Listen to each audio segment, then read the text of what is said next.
ಜಗದೀಶ್ ಶೆಟ್ಟರ್. ಬೆಳಗಾವಿ ಕಾಯಂ ಯಾವಾಗಲೂ ಅದು ಬಿಜೆಪಿ ಜೆಂಡಾ ಹಾರಿಸಿದೆ. ಈ ಸಲನೂ ಮೋಸ್ಟ್ಲಿ ಅದು ಆಗ್ತದ ಅಂತ. ಶೆಟ್ಟರ್ ಅವರು ಹೊರಗಿಂದ ಬಂದಿದ್ದಾರೆ ಅಂದ್ರೆ ಲಕ್ಷ್ಮೀ ಹೆಬ್ಬಾಳ್ಕರ್ ವರ್ಕರ್ ಇದ್ದಾರೆ ಮತ್ತು ಲೋಕಲ್ ಕ್ಯಾಂಡಿಡೇಟ್ ಆಗ್ತಾರೆ. ಅವರು ಬರ್ತಾರಂತ 100% ಶ್ಯೂರ್ಲಿ ಒಂದ್ 2 ಲಕ್ಷ ಓಟ್ದಿಂದ ಬರ್ತಾರಂತ. ಹೊರಗಿನವರು ಅನ್ನೋದಕ್ಕಿಂತ ಮುಖ್ಯವಾಗಿ ಮೋದಿ ಅವರ ಅಜೆಂಡಾನ ಇಲ್ಲಿ ಮುಖ್ಯವಾಗಿದೆ. ಬಡಬಗ್ರಿಗೆಲ್ಲ ಕಾಂಗ್ರೆಸ್ದವರು ಚಲೋ ಮಾಡಿದ್ದಾರೆ, ಅಕ್ಕಿ ಕೊಟ್ಟಿದ್ದಾರೆ, ಆಮೇಲೆ ಬಸ್ ನಲ್ಲಿ ಅಡ್ಡಾಡಕ್ ಫ್ರೀ ಮಾಡಿದ್ದಾರೆ. ಸರಿ ಆಗವತ್ರಿ ಅದೆಲ್ಲ ಬಾ ಜನಕ್ಕೆಲ್ಲ ಬಾ ತೊಂದ್ರೆ ಅಂದ್ರೆ ಬಾ ತೊಂದ್ರೆ ಆಗದ. ಇದು ಗ್ಯಾರಂಟಿ ಯೋಜನೆಗಳು ಈ ಸರ್ಕಾರ ಇರುವವರಿಗೆ ಮಾತ್ರ ಇರ್ತದ. ಸರ್ಕಾರ ಹೋದ್ಮೇಲೆ ಗ್ಯಾರಂಟಿ ಯೋಜನೆಗಳು ಹೋಗ್ಬೋದು. ಒಟ್ಟು ಮೋದಿ ಅವ್ರು ಬಂದ್ರೆ ಸಾಕು ನಮಗ. ಮೋದಿ ಅವರು ಪ್ರಧಾನಮಂತ್ರಿ ಆಗ್ಬೇಕಂತೂ ನಮಗೂ ಇದೆ, ಕನಸಿದೆ.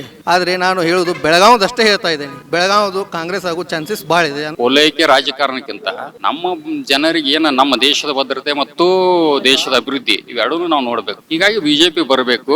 ವೀಕ್ಷಕರೇ, ಬೆಳಗಾವಿ ಲೋಕಸಭಾ ಕ್ಷೇತ್ರದ ಬೈಲಹೊಂಗಲ ವಿಧಾನಸಭಾ ಕ್ಷೇತ್ರದಲ್ಲಿ ನಾವಿದ್ದೀವಿ. ಇಲ್ಲಿ ಶಾಸಕರು ಮಹಾಂತೇಶ್ ಕೌಜಲಗಿ ಕಾಂಗ್ರೆಸ್ನಿಂದ, 5 ಶಾಸಕರು ಕಾಂಗ್ರೆಸ್ನವರಿದ್ದಾರೆ. ಬಿಜೆಪಿಯಿಂದ 3 ಶಾಸಕರು. ಜಗದೀಶ್ ಶೆಟ್ಟರ್ ವರ್ಸಸ್ ಮೃಣಾಲ್ ಹೆಬ್ಬಾಳ್ಕರ್ ಹೇಗಿದೆ ಅಂತ ಕೇಳೋಣ. ಸರ್ ನಮಸ್ತೆ, ನಿಮ್ಮ ಹೆಸರು? ಸರ್ ನಮ್ಮ ಹೆಸರು ಗಿರೀಶ್ ಮುನೋಳಿ, ಬೈಲೊಂಗಲು. ಏನು ಮಾಡ್ತೀರಿ? ನಾವು ಇಲ್ಲೇ ಸಣ್ಣ ಪುಟ್ಟ ವ್ಯಾಪಾರ ಮಾಡ್ತೇವೆ ಸರ್. ಬೆಳಗಾವಿ ಲೋಕಸಭಾ ಕ್ಷೇತ್ರ ಹೇಗಿದೆ ಈ ಸಲ? ಈ ಸತ ಕಾದು ನೋಡುವಂಥ ಕುತೂಹಲ ಫಲಿತಾಂಶ ಅಂತ ಬರೋದಂತೂ ಗ್ಯಾರಂಟಿ. ಆದರೆ ಕಾಂಗ್ರೆಸ್ ಭಾಳ ಪೈಪೋಟಿ ಮಾಡುತ್ತದೆ ಅಂತ ಎಲ್ಲರೂ ನಿರೀಕ್ಷೆ ಭಾಳ ಐತಿ ಬೆಳಗಾವದಲ್ಲಿ. ಓಕೆ, ಯಾವ ಕಾರಣಕ್ಕೆ? ಅಂದರೆ ಲಕ್ಷ್ಮೀ ಹೆಬ್ಬಾಳ್ಕರ್ ವರ್ಕರ್ ಇದ್ದಾರೆ ಮತ್ತು ಲೋಕಲ್ ಕ್ಯಾಂಡಿಡೇಟ್ ಆಗ್ತಾರೆ. ಶೆಟ್ಟರ್ ಅವರು ಹೊರಗಿಂದ ಬಂದಿದ್ದಾರೆ ಅಂತ ಅಭಿಪ್ರಾಯ ಎಲ್ಲರದು. ಅದಕ್ಕೆ ಕಾದು ನೋಡಬೇಕು ಏನಾಗುತ್ತೆ ರಿಸಲ್ಟ್ ಅಂತ. ಒಂದು 70-80% ಒಟ್ಟು ಕಾಂಗ್ರೆಸ್ ಆಗೋ ಚಾನ್ಸಸ್ ಭಾಳ ಇದೆ. ಒಂದಷ್ಟು ಜನ ಹೇಳ್ತಾರೆ ಶೆಟ್ಟರು ಹುಬ್ಬಳ್ಳಿ ಧಾರವಾಡಕ್ಕೆ ಸೀಮಿತ ಆದರೂ ಕೂಡ ರಾಜ್ಯದ ಮುಖ್ಯಮಂತ್ರಿ ಆಗಿದ್ದರು. ಉತ್ತರ ಕರ್ನಾಟಕ ಭಾಗದಲ್ಲಿ BJP ಕಟ್ಟಿ ಬೆಳೆಸೋದ್ರಲ್ಲಿ ಅವರಾಗಿರ್ಬೋದು, ಸುರೇಶ್ ಅಂಗಡಿ ಆಗಿರ್ಬೋದು, ಕತ್ತಿಯವರಾಗಿರ್ಬೋದು, ಎಲ್ಲರ ಕುಟುಂಬ ಜೊತೆಗೆ ಈಗ ರಮೇಶ್ ಜಾರಕಿಹೊಳಿ ಅವರಾಗಿರ್ಬೋದು, ಎಲ್ಲರ ಪ್ರಭಾವ ಇದೆ. ಇಷ್ಟಾದರೂ ಕಷ್ಟ ಅಂತೀರಾ? ಇಷ್ಟಾದರೂ ಕಷ್ಟ ಏನಿಲ್ಲ, ಅಷ್ಟರೂ ಒಗ್ಗಟ್ಟಾಗಿ ಕೆಲಸ ಮಾಡಿದರೆ ಬರೋ ಚಾನ್ಸಸ್ ಇದೆ. ಆದರೆ ಲಕ್ಷ್ಮೀ ಹೆಬ್ಬಾಳ್ಕರ್ ಅವ್ರದ್ದು ಭಾಳ ಬೆಳಕಿಗೆ ಬಂದಿದೆ. ಅವರು ಬರ್ತಾರಂತ 100% ಶ್ಯೂರ್ಲಿ ಒಂದು 2 ಲಕ್ಷ ಓಟ್ದಿಂದ ಬರ್ತಾರಂತ ಎಲ್ಲರೂ ಮಾತಾಡ್ತಾ ಇದ್ದಾರೆ. 2 ಲಕ್ಷ ಓಟಿಂದ ಕಾಂಗ್ರೆಸ್ ಗೆಲ್ಲುತ್ತೆ ಅಂತ ಎಲ್ಲರೂ ಭರವಸೆಯಿಂದ ಮಾತಾಡ್ತಿದ್ದಾರೆ. ರಾಜ್ಯದಲ್ಲಿ ಕಾಂಗ್ರೆಸ್ ಸರ್ಕಾರ ಗ್ಯಾರಂಟಿ ಯೋಜನೆ ಇವೆಲ್ಲ ಎಷ್ಟು ಪ್ಲಸ್ ಆಗುತ್ತೆ? ಅದು ಬಡಬಗ್ರಿಗೆಲ್ಲ ಕಾಂಗ್ರೆಸ್ದವರು ಚಲೋ ಮಾಡಿದ್ದಾರೆ, BJP ಅವರು ಚಲೋ ಮಾಡಿದ್ದಾರೆ. ಆದರೆ ಕಾಂಗ್ರೆಸ್ ನಮ್ಮ ಕರ್ನಾಟಕದಲ್ಲಿ ಬಡಬಗ್ರಿಗೆ ಅತಿ ಉತ್ತಮವಾದ ಕೆಲಸ ಮಾಡಿದ್ದಾರೆ. ಅಕ್ಕಿ ಕೊಟ್ಟಿದ್ದಾರೆ, ಆಮೇಲೆ ಬಸ್ನಲ್ಲಿ ಅಡ್ಡಾಡಕ್ಕೆ ಫ್ರೀ ಮಾಡಿದ್ದಾರೆ. ಮತ್ತು ಇನ್ನೂ ಒಂದಿಷ್ಟು ಕೆಲವೊಂದು ಅಭಿಪ್ರಾಯಗಳನ್ನ ಚಲೋ ಇಟ್ಕೊಂಡು ಮಾಡಿದ್ದಾರೆ. ಅದು ಈಗ ಸಕ್ಸಸ್ ಆಗಿದೆ. ಮುಂದೆ ಏನಾಗ್ತದೆ ನೋಡಬೇಕು. ಇಡೀ ದೇಶದಲ್ಲಿ ಮೋದಿ ಮತ್ತೆ ಪ್ರಧಾನಿ ಆಗಬೇಕು ಅನ್ನೋ ಅಲೆ ಇದೆ. ಇದ್ಯಾವುದು ಇಲ್ಲಿಗೆ ಬೆಳಗಾವಿ ನೋಡಿ, ಮೋದಿಯವರು ಪ್ರಧಾನಮಂತ್ರಿ ಆಗ್ಬೇಕಂತೂ ನಮಗೂ ಇದೆ, ಕನಸಿದೆ. ಚಲೋ ವ್ಯಕ್ತಿ, ಎಲ್ಲ ಚಲೋ ಮಾಡ್ತಾ ಇದ್ದಾನೆ. ಆದರೆ ನಾನು ಹೇಳೋದು ಬೆಳಗಾವದಷ್ಟೇ ಹೇಳ್ತಾ ಇದ್ದೇನೆ. ಬೆಳಗಾವದು ಕಾಂಗ್ರೆಸ್ ಆಗೋ ಚಾನ್ಸಸ್ ಭಾಳ ಇದೆ ಅಂತ ಜನರ ಅಭಿಪ್ರಾಯ ಮತ್ತು ನಮ್ಮ ಅಭಿಪ್ರಾಯ. ಬೆಳಗಾವಿ ಒಂದು BJP ಸೋತ್ರೆ ಏನು ಫರಕ್ ಆಗಲ್ಲ ಮೋದಿಗೆ? ಏನೂ ಆಗಲ್ಲ. ಹೀಗಾಗಿ ಇಲ್ಲಿ ಕಾಂಗ್ರೆಸ್ಸು ಕಾಂಗ್ರೆಸ್ ಆಗುತ್ತೆ. ಅದನ್ನು ಅವರು ತಿಳ್ಕೊಬೇಕಲ್ಲ, ಯಾಕೆ ಇಲ್ಲಿ ಕಾಂಗ್ರೆಸ್ ಆಗಕ್ಕೆ ಚಾನ್ಸ್ ಇದೆ ಅಂತ ಅವರು ತಿಳ್ಕೊಬೇಕು. ಜಗದೀಶ್ ಶೆಟ್ಟರ್ ಮುಖ್ಯಮಂತ್ರಿ ಆದಾಗ ಈ ಭಾಗಕ್ಕೆ ಏನಾಗಲಿಲ್ಲ. ಈ ಭಾಗಕ್ಕೆ ಕೆಲಸ ಆಗಿದೆ, ಸ್ವಲ್ಪ ಪ್ರಮಾಣದಲ್ಲಿ ಆಗಿದೆ. ಅವರು ಮುಖ್ಯಮಂತ್ರಿ ಆದಾಗ ನಾವು ಇನ್ನೂ ಸಣ್ಣವರಿದ್ವಿ, ಅಷ್ಟು ನಮಗೂ ಐಡಿಯಾ ಇದ್ದಿರಿ ಕೆಲಸ. ಓಕೆ, ನಿಮ್ಮ ಪ್ರಕಾರ ಕಾಂಗ್ರೆಸ್ ಅಲ್ಲೇ ಇದೆ? ಇಲ್ಲಿ 100% ಜೋರಿದೆ. Thank you sir. ನಿಮ್ಮ ಹೆಸರು? ಭಾರತಿ ಭೀಮಪ್ಪ ಅಂಚಿನ ಮನಿ. ಏನು ಮಾಡ್ತೀರಿ? ಆರ್ಮಿ ಒಳಗೆ ಅದಾರ ಅವ್ರ, ಈಗ ಇದ್ರ ಒಳಗೆ ಅದಾರ ಅವರು. ನಿಮ್ಮ ಯಜಮಾನ್ರು ಆರ್ಮಿ ಒಳಗೆ ಅದಾರ. ಓಕೆ, ಈಗ ಸರ್ವಿಸ್ ಅದಾರ. ಈಗ ದೇಶಕ್ಕೆ ಮತ್ತೆ ಪ್ರಧಾನಿ ಆಯ್ಕೆ ಮಾಡೋ ಸಮಯ. ನಿಮ್ಮ ಪ್ರಕಾರ ಯಾರು ಪ್ರಧಾನಿ ಆಗಬೇಕು? ಮೋದಿ ಅವ್ರೆ. ಯಾಕೆ ಅಮ್ಮ? ಅವರೆಲ್ಲ ಸೌಲಭ್ಯ ಮಾಡತ್ತಾರಲ್ಲ, ಅದ್ರ ಸಂಬಂಧ ದೇಶಕ್ಕಾಗೆ. ಓಕೆ, ಈಗ ಬೆಳಗಾವಿಲಿ ಯಾರು ನಿಂತವ್ರು ಗೊತ್ತಾ? ಕಾಂಗ್ರೆಸ್ಸಿಂದ ಲಕ್ಷ್ಮೀ ಹೆಬ್ಬಾಳ್ಕರ್ ಮಗ, BJPಯಿಂದ ಜಗದೀಶ್ ಶೆಟ್ಟರು. ಯಾರು ಗೆಲ್ಬೇಕು? ಜಗದೀಶ್ ಶೆಟ್ಟರ್. ಜಗದೀಶ್ ಶೆಟ್ಟರು ಮುಖ್ಯಮಂತ್ರಿ ಆಗಿದ್ರು ಗೊತ್ತಲ್ವಾ? ಗೊತ್ತಾಯ್ತು. ತುಂಬಾ ಕೆಲಸ ಮಾಡೋರು ಮಾಡ್ತಾರೆ, ದೇಶಕ್ಕಾಗಿ ಹೋರಾಡತಾರಲ್ಲ, ಅದಕ್ಕಾಗಿ ಉಪಯೋಗ ನಮ್ಗೆಲ್ಲ ಇದೆ. ಈಗ ಮೋದಿಗೋಸ್ಕರ ಶೆಟ್ಟರ್ ಗೆಲ್ಲಿಸ್ಬೇಕು ಅಂತ.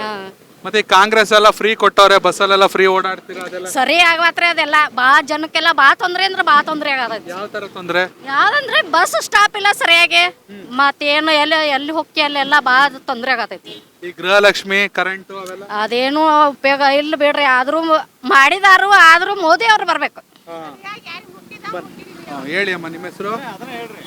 ಅಲ್ಲ ಸರಿಯಾಗಿರಿ, ಈ ಗೃಹಲಕ್ಷ್ಮಿದು ಬರ್ತಾವ, ಒಬ್ರಿಗೆ ಬಂದಿಲ್ಲ, ನನಗೆ ಬಂದಿಲ್ಲ, ನಿನಗೆ ಬಂದಿಲ್ಲ ಅಂತಾರ್ರಿ. ಮತ್ತು ಈಗ ಬಸ್ ಸ್ಟಾಪ್ ಇಲ್ಲ, ಅದೇನು ಬೇಡ, ಸಾಲಿ ಮಕ್ಳಿಗೆ ಸಾಲಿ ಗಾಡಿ ಇದು ಆಗ್ಲಂತ ಅಷ್ಟು ಅನುಕೂಲ ಮಾಡಂತವ್ರು ನಾವು.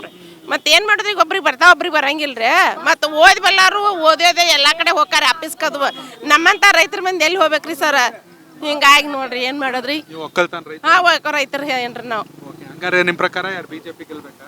ನಮಗೆ ಮೋದಿನ ಬರ್ಬೇಕ್ರಿ ಹೌದಾ ಮೋದಿ ಕಡೆಯಿಂದನ ನಾವು ಇನ್ನ ಅನ್ನ ತಿನ್ನೋದು ಏನೋ ಒಂದು ಅವ್ರ ಕಡೆಯಿಂದ ಸಹಾಯ ಆಗೈತ್ರಿ ಒಟ್ಟು ಅವ್ರ ಬರ್ಬೇಕ ಹೌದ್ರಿ ಸರಿ ಗ್ಯಾರಂಟಿ ಮೋದಿ ಅವರೇ ಬರಬೇಕು ಬಿಜೆಪಿಯನ್ನ ಗೆಲ್ಲಬೇಕು ಏನಿಲ್ಲ ಗ್ಯಾರಂಟಿನೇ ಗೆಲ್ಬೇಕು ಅವ್ರು ಮೋದಿನೇ ಗೆಲ್ಬೇಕು? ಹಾ ಮೋದಿ ಅವರ ಬಿಜೆಪಿ ಬಂದ್ರೆ ಮೋದಿ ಅವರ ಬಂದಂಗ ಒಂದಷ್ಟು ಜನ ಮತ್ತೆ ಜಗದೀಶ್ ಶೆಟ್ಟರ್ ಹೊರಗಿನವರು ಹುಬ್ಳಿ ಧಾರವಾಡದವರು ಅಂತಾರೆ ಅವೆಲ್ಲ ಏನೇ ಇಲ್ಲ ಒಟ್ಟು ಮೋದಿ ಅವ್ರು ಬಂದ್ರೆ ಸಾಕು ನಮಗ ಅವ್ರ ಎಲ್ಲಿ ಬೇಕಾದಲ್ಲಿ ಇರ್ಲಿ ಮೋದಿ ಅವ್ರು ಬರಬೇಕು. ನಮ್ಮ ಹೆಸರು ಸುಖದೇವ್ ಆನಂದ್. ಏನ್ ಮಾಡ್ತೀರಿ? ನಾವು ಪ್ರೈವೇಟ್ ಕೆಲಸ. ಹೇಗಿದೆ ಈ ಸಲ ಬೆಳಗಾವಿ ಲೋಕಸಭೆ? ಬೆಳಗಾವಿ ಕಾಯಂ ಯಾವಾಗಲೂ ಅದು ಬಿಜೆಪಿ ಜೆಂಡಾ ಹಾರಿಸಿದೆ. ಈ ಸಲನು ಮೋಸ್ಟ್ಲಿ ಅದು ಆಗ್ತದ ಅಂತ. ಸುರೇಶ್ ಅಂಗಡಿ ಅವ್ರ ಭದ್ರಕೋಟೆ ನಂತರದಲ್ಲಿ ಅವ್ರ ಪತ್ನಿ ಗೆದ್ದಿದ್ರು ಹೋದ್ ಸಲ ಬೈ ಎಲೆಕ್ಷನ್. ಈಗ ಜಗದೀಶ್ ಶೆಟ್ಟರ್ ಬಂದವ್ರೆ, ನಿಮ್ಗೇನ ಅವ್ರ ವರ್ಗನವ್ರು ಅನ್ಸ್ತಿಲ್ವಾ? ಹೊರಗಿನವರು ಅನ್ನೋದಕ್ಕಿಂತ ಮುಖ್ಯವಾಗಿ ಮೋದಿ ಅವರ ಅಜೆಂಡಾನ ಇಲ್ಲಿ ಮುಖ್ಯವಾಗಿದೆ. ಏನಾಗಿದೆ ಗ್ಯಾರಂಟಿ ಬಗ್ಗೆ ಇಟ್ಕೊಂಡು ಇವರೆಲ್ಲ ಏನೋ ಆಯ್ತು. ಈ ಸಲ ಏನಾಗಿದೆ ಗ್ಯಾರಂಟಿಗೆ 2,000 ರೂಪಾಯಿ ಕೊಡೋದ್ರ ಜೊತೆಗೆ ಇಲ್ಲಿ ಉಳಿದನ್ನೆಲ್ಲ ರೇಟ್ ಹೆಚ್ಚು ಮಾಡಿದ್ದಾರೆ. ಒಂದು ಅಬ್ಕಾರಿ ಎಕ್ಸೈಸ್ ಎಲ್ಲ ಹೆಚ್ಚು ಮಾಡಿದ್ದಾರೆ, ಜೊತೆಗೆ ಸ್ಟ್ಯಾಂಪ್ದೆಲ್ಲ ಹೆಚ್ಚು ಮಾಡಿದ್ದಾರೆ. ಈಗ ಬಾಂಡ 20 ರೂಪಾಯಿ ಸಿಗ್ತಿದ್ದು ಮೊದಲು ಪಾಪ ಜನಸಾಮಾನ್ಯರಿಗೆಲ್ಲ 20 ರೂಪಾಯಿ ಬಾಂಡ್ ಮೇಲೆ ಅಪ್ಡೇಟ್ ಮಾಡಿ ಎಲ್ಲ ಕೊಡ್ತಿದ್ರು.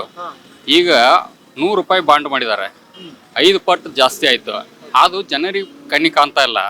ಜನರಿಗೆ ಏನು ಕಾಣ್ತಾ ಇದೆ, 2,000 ಕೊಡೋದು ಅಷ್ಟೇ ಕಾಣ್ತಾ ಇದೆ. 2,000 ಕೊಡೋದ್ರಲ್ಲಿ 10,000 ತಗೋತಾ ಇದ್ದಾರೆ, 2,000 ಕೊಡ್ತಾ ಇದ್ದಾರೆ. ಇಂಥ ಎಲ್ಲ ಒಳಗಡೆಯಿಂದ ದುಡ್ಡನ್ನು ಕಲೆಕ್ಟ್ ಮಾಡ್ತಕ್ಕಂಥದ್ದು ನಡೆದಿದೆ. ಜನರ ದುಡ್ಡನ್ನ ಕಿತ್ತು ಕೊಡ್ತಾ ಇದ್ದಾರೆ. ಈಗ ಸ್ಟ್ಯಾಂಪ್ ಡ್ಯೂಟಿ ಏನಾಗ್ತದೆ, ಒಂದ್ಸಲ ರೈಸ್ ಮಾಡಿದ್ರೆ ಅದು ಕಾಯಂ ಹಾಗೆ ಉಳಿದು ಬಿಡ್ತದ. ಇದು ಗ್ಯಾರಂಟಿ ಯೋಜನೆಗಳು ಈ ಸರ್ಕಾರ ಇರೋರಿಗೆ ಮಾತ್ರ ಇರ್ತದ. ಸರ್ಕಾರ ಹೋದ್ಮೇಲೆ ಆ ಗ್ಯಾರಂಟಿ ಯೋಜನೆಗಳು ಹೋಗ್ಬೋದು. ಬೇರೆ ಸರ್ಕಾರ ಬಂದ ಕೂಡಲೇ ಮತ್ತೆ ಬೇರೆ ಯೋಜನೆಗಳು ಬರ್ಬೋದು. ಬಟ್ ಈ ಸ್ಟ್ಯಾಂಪ್ ಡ್ಯೂಟಿ ಅಂತ ಅದೆಲ್ಲ ಜನಸಾಮಾನ್ಯರಿಗೆ ಹೊರೆಯಾಗಿದೆ. ಯಾಕಂದ್ರೆ ಒಂದೊಂದು ಸ್ಟ್ಯಾಂಪ್ ಡ್ಯೂಟಿಗೆ ಏನೋ ಅವ್ರ ಪ್ರಾಪರ್ಟಿ, ಒಂದು ಹೌಸ್ ಪ್ರಾಪರ್ಟಿ ಅವ್ರ ಪಾಲಿಗೆ ಬಂದದ ಅಂದ್ರೆ ಹೌಸ್ ಪ್ರಾಪರ್ಟಿಗೆ ಮುನ್ಸಿಪಾಲಿಟಿ ಕಾರ್ಪೊರೇಷನ್ ಏರಿಯಾದಲ್ಲಿ 5,000 ರೂಪಾಯಿ ಬಾಂಡ್ ಕೊಡಬೇಕು. ಅದೇ ಗ್ರಾಮೀಣ ಭಾಗದಲ್ಲಿ 3,000 ರೂಪಾಯಿ ಸ್ಟ್ಯಾಂಪ್ ಕೊಡ್ಬೇಕು. ಅವರು ಒಂದು ತಮಗೆ ಪಾಲಿಗೆ ಬಂದಿರತಕ್ಕಂಥ ಆಸ್ತಿಯನ್ನ ಅವ್ರು ತಮ್ಮ ಹೆಸರಿಗೆ ಮಾಡ್ಕೊಳ್ಬೇಕಾದ್ರೆ ರೆವಿನ್ಯೂ ಡಿಪಾರ್ಟ್ಮೆಂಟಿಗೆ ಕೊಡ್ಬೇಕಾಗ್ತದ, ಅಥವಾ ಕೋರ್ಟಲ್ಲಿ ಡಿಗ್ರಿ ಆದರೆ ಅದು ಕೊಡ್ಬೇಕಾಗ್ತದ. ಅಲ್ಲಿ ಕೊಡ್ಬೇಕಾದ್ರೆ 3,000 ಗ್ರಾಮೀಣ ಭಾಗದವ್ರಿಗೆ ಮಾಡಿದ್ರು. ಅದು ಮೊದಲು ಎಷ್ಟಿತ್ತು, 500 ಇತ್ತು. ಈಗ ಅದು 3,000 ಆಗಿದೆ. ಎಷ್ಟು ಪಟ್ಟು ಜಾಸ್ತಿ ಆಗಿದೆ. ಹೀಗಾಗಿ ಅಂಥವೆಲ್ಲ ಹೊರೆ ಜನರಿಗೆ, ಪಾಪ ಅದು ಜನಸಾಮಾನ್ಯರಿಗೆ ಯಾರಿಗೂ ಅರ್ಥ ಆಗಲ್ಲದ. ಗೊತ್ತಿದ್ದವ್ರಿಗೆ ಮಾತ್ರ ಅರ್ಥ ಆಗ್ತದೆ, ಕೆಲವೊಂದಷ್ಟು ಜನರಿಗೆ ಮಾತ್ರ ಅರ್ಥ ಆಗ್ತದ. ಅದಕ್ಕಾಗಿ ಇಂಥವೆಲ್ಲ ಹೊರೆಗಳ ಆಗಿದೆ. ಹೀಗಾಗಿ ಬಿಜೆಪಿ ಬರಬೇಕು.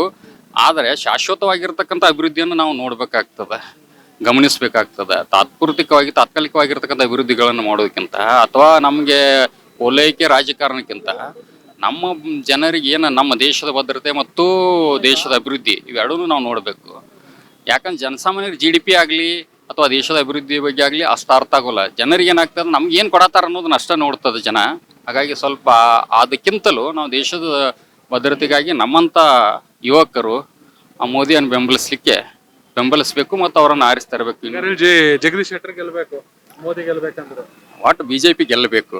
ಅವ್ರು ಪಕ್ಷ ಮುಖ್ಯ ಅನ್ನೋಕ್ಕಿಂತ ದೇಶದ ಅಭಿವೃದ್ಧಿ ಮುಖ್ಯ. ನಾವು ಯಾವುದೇ ಪಕ್ಷದ ಪರವಾಗಿ ಮಾತಾಡ್ತಾ ಇಲ್ಲ, ಯಾವುದೇ ಪಕ್ಷದ ಪರವಾಗಿ ನಾವು ಮಾತಾಡತ್ತಿಲ್ಲ. ನಮ್ಮ ದೇಶದ ಅಭಿವೃದ್ಧಿ ಆಗ್ಬೇಕು ಅಷ್ಟೇ, ಅದಾದ್ರೆ ಸಾಕು. ಜನ ಪ್ರತಿದಿನ ಟೈಮ್ ಸರಿಯಾಗಿ ಊಟ ಮಾಡ್ತಾರೋ ಬಿಡ್ತಾರೋ, ಆದರೆ ಪೊಲಿಟಿಕಲ್ ಟ್ರೆಂಡ್ ಏನಿದೆ ಅಂತ ಪ್ರತಿದಿನ ಪ್ರತಿ ಕ್ಷಣ ಕಾಯ್ತಿರ್ತಾರೆ. ಕರ್ನಾಟಕದ ಆಕಾರದಲ್ಲಿ ಯಾವ ಅಭ್ಯರ್ಥಿ ಅಬ್ಬರಿಸಿದ್ರು ಮತ್ಯಾವ ಅಭ್ಯರ್ಥಿ ತತ್ತರಿಸಿದ್ರು ಅಂತ ನೋಡೋಕೆ ಕಾತರದಿಂದ ಕಾಯ್ತಿರ್ತಾರೆ. 28 ಕ್ಷೇತ್ರಗಳ ಪ್ರತಿದಿನದ ಪಬ್ಲಿಕ್ ಪಲ್ಸ್ ಏನು, ಪ್ರಚಾರದಲ್ಲಿ ಯಾರ ಮುಂದೆ ಯಾರ ಹಿಂದೆ ಎಲ್ಲ ಮಾಹಿತಿಯನ್ನು ನಾವು ಕೊಡ್ತೇವೆ. ಕರ್ನಾಟಕ ಕುರುಕ್ಷೇತ್ರ 28 ಕ್ಷೇತ್ರಗಳ ಡೈಲಿ ನ್ಯೂಸ್ ಪ್ರತಿದಿನ ರಾತ್ರಿ 8 ಗಂಟೆಗೆ ಯೂಟ್ಯೂಬ್ನಲ್ಲಿ ಕರ್ನಾಟಕ ಟಿವಿ ಅಂತ ಸರ್ಚ್ ಮಾಡಿ, ನಂತರ ನಮ್ಮ ಕರ್ನಾಟಕ ಟಿವಿ ಸಬ್ಸ್ಕ್ರೈಬ್ ಮಾಡಿ. ಸಬ್ಸ್ಕ್ರೈಬ್ ಆದಮೇಲೆ ನಿಮಗೆ ಹೋಮ್ ಪೇಜ್ ಬಂದರೆ ಕಮ್ಯುನಿಟಿ ಅನ್ನೋ ಆಪ್ಷನ್ ಸಿಗುತ್ತೆ. ಈ ಕಮ್ಯುನಿಟಿ ಆಪ್ಷನ್ ಕ್ಲಿಕ್ ಮಾಡಿದ್ರೆ ನಿಮ್ಮ ಕೆಳಗಡೆ 28 ಲೋಕಸಭಾ ಕ್ಷೇತ್ರಗಳ ಒಂದು ಪೋಲ್ ಕ್ರಿಯೇಟ್ ಮಾಡಲಾಗಿದೆ. ನೀವು ಹೋಗಿ 28 ಕ್ಷೇತ್ರಗಳಲ್ಲಿ ಯಾರು ಗೆಲ್ತಾರೆ, ಯಾರು ಗೆಲ್ಲಬೇಕು, ನಿಮ್ಮ ಸಪೋರ್ಟ್ ಯಾರಿಗೆ ಅಂತ ಅಲ್ಲಿ ನೀವು ಕ್ಲಿಕ್ ಮಾಡ್ಬೋದು, ಅಂದರೆ ವೋಟ್ ಮಾಡ್ಬೋದು. ಇಲ್ಲೇನು ವೋಟಿಂಗ್ ಆಗುತ್ತೆ ನಾವು ಪ್ರತಿದಿನ ನ್ಯೂಸಲ್ಲಿ ನಿಮಗೆ ಅಪ್ಡೇಟ್ ಮಾಡ್ತಿರ್ತೀವಿ. ಇದು ಮತದಾನದ ದಿನದವರೆಗೂ ಕೂಡ ಈ ಪೋಲಿಂಗ್ ಓಪನ್ ಇರುತ್ತೆ.